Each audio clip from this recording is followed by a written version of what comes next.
I thought I'd show you guys today how to remove the headers on this car, because it's a bit of a nightmare when you're not sure what you're doing. So the first thing you're going to need is some penetrating oil, penetrating fluid. WD-40 will kind of work, but maybe not. You're going to need one of these universal joints, 500mm extension bar, a handle for undoing it once you've loosened it, 40mm impact socket, and another extension, because you're going to find in some places the 500 is just not quite long enough, and some sort of decent length breaker bar, which mine is about, well, it's around about 500 as well.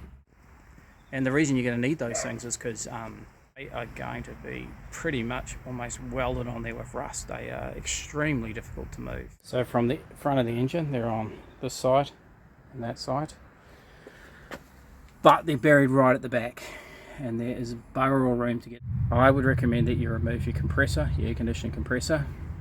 On this side you need to remove your alternator, and it makes it easier. You can sort of see through here, kind of where they are at the back there.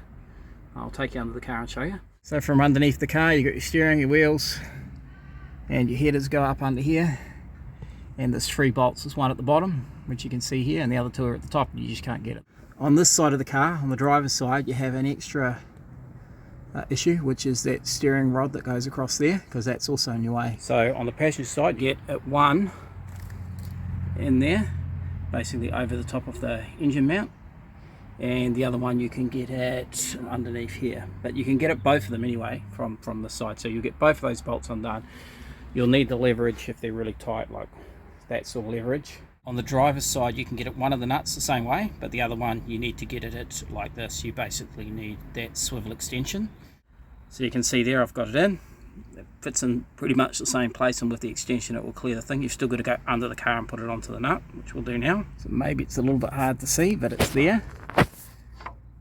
And I can just get it onto the nut. Now there's no nut on here because I've already undone mine, but you can see that it's on. And once it's on, you can undo it. The upper nut that's facing in the opposite direction, you can get into it by going alongside the exhaust and up over the top of this bracket. This gives you enough clearance to do it. So you can see it up there now connected, and up in here is where it is, and you can get it undone from here. If you do it this way, it's easy, quite easy to undo. It takes all the hassle out of it. It took me a little while to figure out how to do it, but it's definitely easier. I've seen people saying you need to remove the steering stem. Other people saying you need to remove the oxygen sensors off the exhaust in order to do this. If you do it this way, you don't need to remove any of those things. You will need to unplug them, obviously, when you take those downpipes off, but you won't need to physically try and remove them. And I reckon where they are, you're hard pressed to remove them once they're seized in there anyway. But anyway, this way works. It's really good. Hope it's useful to some of you guys.